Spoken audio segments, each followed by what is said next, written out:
Kalau internet adalah sebuah planet, gue adalah penduduk asli yang lahir di dalamnya. Gue udah main sosmed dari gue SMP dan dapat terbilang ini tuh salah satu sumber kebahagiaan hidup gue masa itu, coy. Jadi mengingat beberapa saat lagi anak-anak di bawah umur dilarang main sosmed, gue bisa paham sih ya. Selamat datang di Yeping Jojor, video dimana gue bakal bacotin apa aja yang pengen gue bacotin. Sebenarnya ini berita lama dan gue lumayan telat bahasnya sih ya. Tapi bodo amat lah. Jadi pemerintah mengumumkan kalau di tanggal 28 Maret anak-anak di bawah usia 16 tahun dilarang main sosmed, coy. Niatnya sih biar anak-anak aman dari pornografi. Nah ini penting sih ya. Terus penipuan, anak kecil gampang di scam soalnya. Child grooming, dan yang terakhir cyberbully. Wait. Hah? Gue gak salah denger ini. Cyberbully apaan, kocak? Lo dikatain di internet tinggal matiin aja HP lo. Ngefeknya ke hidup lo apa, anjing? Gue dulu dibully dipukulin. Badan gue memar setiap hari. Lah cyberbully diapain, kocak? Dikatain bapaknya tukang jual batagor. What the hell? Tinggal matiin aja HP lo. Ngapain susah-susah? Semisal lo ngadu ke orang tua lo karena kena cyberbully, mereka mau ngapain, anjing? Tag team buat adu bacot di internet kah? Tapi gue ngomong gini bukan berarti lo pada bisa asal ngatain anak orang ya, kocak. Tapi seriusan, tinggal matiin aja HP lo atau enggak blok aja orangnya. Hidup gampang, ngapain lo bikin ribet coba? Kecuali cyberbullyingnya udah masuk ke ranah doxing dan semacamnya sih ya. Kalau itu mah jatuhnya udah kriminal. Langsung laporin ke polisi aja, coy. Kalau duitnya ada sih ya. Jadi itu tadi semua alasan kenapa aturan ini dibuat, dan jujur aja lumayan masuk akal juga kalau dipikir-pikir. Tapi masalahnya yang kayak gini tuh susah buat dilaksanain. Bukan masalah pemerintah yang kurang kompeten, coy. Tapi bocah-bocah ini seringkali udah tahu cara buat akalin sistem. Kayak contohnya dengan palsuin umur. Umur dia 13 tapi ditulisnya malah 93 tahun. Mana ada nenek-nenek bikin sosmed, kocak. Lagian mau ngepost apa juga? Ngepost kenang-kenangan waktu perang Surabaya kah? Gue bisa tahu hal ini karena gue sendiri juga pernah ngelakuin ini. Bocah nggak sebodoh itu, coy. Lo kira waktu mereka disuruh masukin umur mereka bakal ngasih tahu umur aslinya? Lah kalau gue dulu mah mending aku kelahiran 1980 sih ya. Belum lagi hal blokir-blokiran kayak gini tuh sebenarnya udah dari lama diakalin sama orang Indo. Lo kira waktu Indonesia nge-ban website pornografi, orang sini langsung berhenti nyari begituan? Lah VPN lah, bos. Hah, merusak otak. Peduli apa gue? Mending gue lanjut nonton Mia Khalifa gaya helikopter lah. Aturan apa ini? HP gue yang beli, lau yang ngatur, lau sape. Yang mungkin kayak gitu lah isi pikiran orang Indo semisal web kesayangannya di-ban di negaranya. Gue di sini nggak bilang kalau aturannya sia-sia sih ya. Mungkin lebih ke susah dilakuin aja.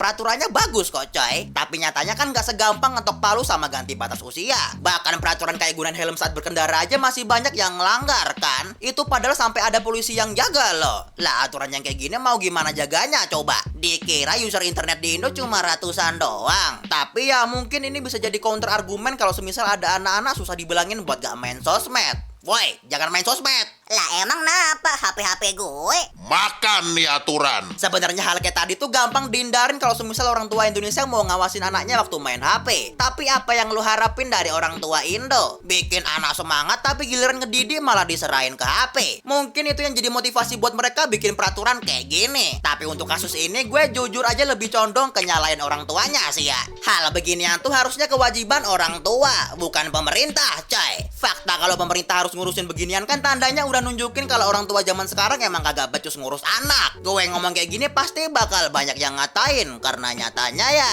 emang gue gak pernah jadi orang tua sih ya. Dan jujur aja jadi orang tua tuh susah banget, coy. Tapi udah tahu susah, terus kenapa masih lo lakuin, kocak? Lo jangan ngomong jadi orang tua susah kalau lo sendiri aja kagak belajar apa-apa waktu mau bikin anak. Preparasi lo cuma beliin baju sama celana doang kah? Mindset lo nih ya disatuin sama orang tua zaman purba juga kayaknya kagak bakal jauh beda. Jangan sok ngomong anak lo durhaka kalau lo aja kagak becus ngurus anak. Fakta kalau anak lo bisa kena grooming di internet aja udah cukup nunjukin kalau peran lo sebagai orang tua tuh sama kayak kaca, transparan kagak kelihatan. Gue bukan sok ngajarin ya, tapi gue sendiri emang korban dari sistem dan gue tahu apa aja yang ada di dalamnya. Seperti yang gue bilang di awal tadi, gue hidup di internet dan gue lahir di internet. Karakter yang lo lihat sekarang gak bakal ada semisal orang tua gue ngawasin penggunaan HP gue waktu gue kecil. Emang benar sih kalau dulu penggunaan HP gue dibatasin, tapi cuma dibatasin, kagak dididik apalagi diawasin. Ya lagian gimana mau ngedidik kalau anaknya aja lebih pinter main HP dibandingin orang tuanya. Tapi tenang aja,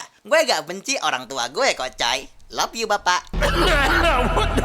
Kalau kalian ngira gue nyesel karena gue kenal sosmed dari kecil, sebenarnya enggak sih coy. Gue jujur gak bisa bayangin sesedih apa hidup gue kalau semisal gue gak kenal sosmed. Gue bukan tipe orang yang punya banyak teman waktu sekolah. Bahkan gue pernah ada di titik gak punya teman sama sekali. Jadi lo bisa simpulin kalau gue pribadi yang tertutup, canggung, dan susah berteman sama orang baru. Kebiasaan itu udah ada dari gue SMP dan kayaknya masih ke bawah sampai sekarang sih ya.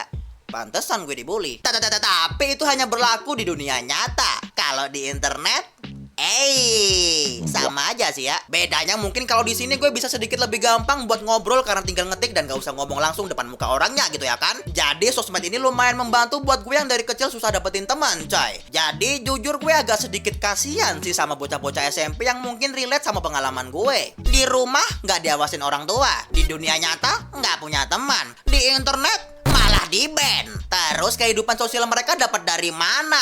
Ngomong sama diri sendiri kah bro? Jadi sebagai orang yang skill sosialnya minus, gue bisa sedikit paham sih coy. Diri gue di masa lalu mungkin juga akan nyoba sebisa mungkin buat ngakalin sistem. Tapi enggak ya, gue gak lagi ngebenerin tindakan kalian yang nyoba buat ngakalin sistem. Tindakan gue tadi tentunya salah coy. Jadi jangan dicontoh. Ditambah pengalaman gue di sosmed ini gak semuanya bagus. Gue pernah ada di titik ngedebatin segala hal yang gak sejalan sama mindset gue. Udah bisa tebak lah ya platform apa? Ya udah jelas Twitter lah coy. Siapa yang bakal nyangka kalau orang yang debat sama mereka waktu itu cuma bocah SMP yang baru pegang HP. Kalau dipikir-pikir sebenarnya itu lumayan bagus buat ngelatih kemampuan debat dari dini sih ya. Tapi masalahnya ini internet coy. Lo berharap ada yang debat dengan kata-kata lembut di internet? Kalau iya berarti lo orang yang sama yang ngira kalau batu itu lembut. Ya nggak mungkin lah kocak. Ya terpapar lah gue sama kata-kata kotor itu coy. Ini pun nampaknya juga terjadi di kalangan bocah SMP sekarang. Banyak bocah yang nyoba bikin argumen yang gak masuk akal dan alhasil dikatainnya nggak make kata yang ramah tentunya. Belum lagi nih ya, buat anak-anak yang kurang perhatian orang tua mungkin akan nyoba buat nge-troll atau rage bait di internet. Ya kurang lebih orang-orang kayak gini lah yang selama ini bikin kalian kesel. Gue sih daripada kesel sebenarnya gue lebih kekasihan sih ya. Karena bocah-bocah kayak gini harus nyari perhatian di internet untuk mengisi kekosongan di hati mereka karena gak diperhatiin orang tuanya. Jadi intinya gue ada di pihak mana? Ya udah pasti di pihak pemerintah dong. Gertrude, lo pro pemerintah kah? Dibayar berapa buat jadi buzzer, men? Hah? Enggak. Kesimpulan macam apa ini kocak? Ya maksudnya gue mendukung kebijakan mereka yang ini, coy. Ya kalau salah bilang salah, kalau bener bilang bener lah kampret. Kalau semisal pemerintah pengen dunia damai, masa gue harus gak setuju dan pengen dunia hancur, coy? Yang bener aja kocak. Jadi kesimpulannya, mau sebagus apapun alasannya membenarkan penggunaan sosial media buat anak di bawah umur, tetap aja konsekuensinya tuh terlalu gede, coy. Mengingat peran orang tua di Indo yang jauh dari kata sempurna. Jadi buat para orang tua, awasi anak kalian ya kocak. Sosmed bukan game. Sosmed adalah hutan rimba yang penuh dengan predator. Meleng dikit anak lo bisa-bisa dikibulin sama om-om botak berkumis yang suka main Roblox. Itu aja buat hari ini. Gue Truth and I will see you guys next time. Bapak na tukang batagor.